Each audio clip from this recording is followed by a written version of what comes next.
बीड जिल्ह्यातील धारूर येथील जय किसान गणेश मंडळाचा नाविन्यपूर्ण स्तुत्य उपक्रम जुन्या सायकलच्या सुट्ट्या वस्तूंपासून बनवला पर्यावरणपूरक गणपती।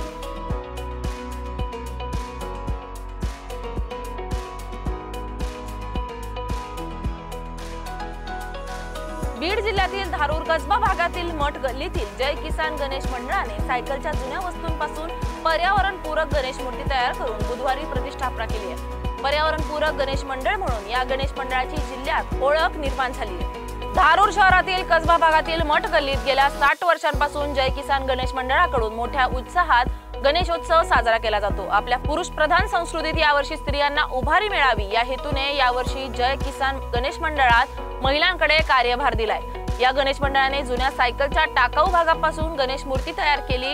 यात टायरचे कव्हर, पत्र्यापासून गणेशाची सोंड, सीट व चैन कव्हर, पत्र्यापासून पाय, चाकापासून पोट, पॅन्डल पासून डोळे, सीटापासून टोप, चैनच्या माळा, ब्रेक कांड्यांपासून हात आदी विघटन होणाऱ्या साहित्यापासून पर्यावरणपूरक गणेश मूर्ती तयार केली। पर्यावरणाचे रक्षण व्हावे या उद्देशाने या गणेश मूर्तीची स्थापना असून 10 दिवसांच्या काळात आम्ही समाज उपयोगी कार्यक्रम राबवत यात स्वच्छता, वृक्षारोपण, किशोरवयीन मुलींना मार्गदर्शन, जनावरांचे लसीकरण यासह विविध समाज उपयोगी कार्यक्रम राबवत असल्याची माहिती पृथ्वी तिबोळे यांनी दिली आहे। धारूर येथील जय किसान गणेश मंडळाने जुने सायकलचे सुट्टे भाग वापरून पर्यावरणपूरक गणपती तयार करण्याचा एक अभिनव आणि कौतुकास्पद उपक्रम राबवणार असल्याचे सर्व टीमचं कौतुक केलं जातंय।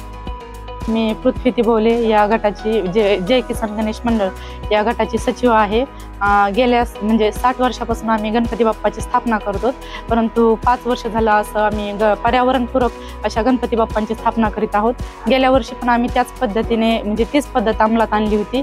आम्ही तशीच गणपती बाप्पाची स्थापना केली होती आणि यावर्षी पण आम्ही या पर्यावरणाचा ऱ्हास होऊ नये, उलट या पर्यावरणाचं रक्षण व्हावं यासाठी आम्ही गणपती बाप्पांची सायकलचे जे वेस्ट पार्ट आहेत त्यापासून बनवलेल्या मूर्तीची स्थापना केलेली आहे।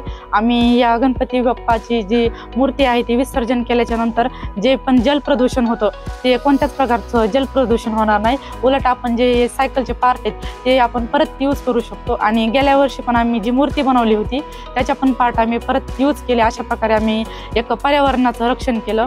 आम्ही या गणपती बाप्पाची जवळ 10 दिवस स्थापना करत असतो आणि त्या दरम्यान आम्ही बरेच उपक्रम राबवतो, जसे की किशोरवयीन मुलींना मार्गदर्शन, रक्तदान शिबिर, पशुची तपासणी आणि आम्ही गेल्या 2 दिवसामध्ये किशोरवयीन मुलींना मार्गदर्शन करण्यासाठी एक शिबिर पण केलं होतं। त्यामध्ये त्यांना त्यांच्या आरोग्याबद्दल जे काही समस्या असतील त्यावर मार्गदर्शन केलं आणि त्यांना उपयोगी अशा साहित्याची वाटप केली। त्याचबरोबर आम्ही 2100 पशूंची तपासणी केली आहे। त्या पशूंना एक प्रकारचं आरोग्यच आम्ही प्रदान केलं आहे। आणि रक्तदान शिबिरामध्ये आपल्या गणपती मंडळाकडून 71 जणांनी रक्तदान केलं आहे आणि 500 जणांची रक्ताची तपासणी झालेली आहे। या प्रकारे आम्ही सर्व गोष्टींचा विचार करून या गणेश मंडळात काही ना काही कार्यक्रम राबवत असतो। आपली जी पुरुष प्रधान संस्कृती आहे त्या पुरुष प्रधान संस्कृतीला एक टक्कर देत आम्ही स्त्रियांना उभारी मिळावी यासाठी या जे मंडळाची यावर्षी स्थापना केलेली आहे त्याचा सगळा कार्यभार स्त्रियांना दिलेला आहे आणि प्रत्येक जण त्यांचा योग्य कार्यभार सांभाळत आहे। आणि आमची एवढीच इच्छा आहे की ही जी गणेश मंडळाची जी मूर्ती आहे ती प्रत्येकाने पर्यावरणपूरक बनवावी आणि आमचा संदेश सर्वांनी घ्यावा, आपल्या पर्यावरणाचं रक्षण व्हावं हीच आमची इच्छा आहे।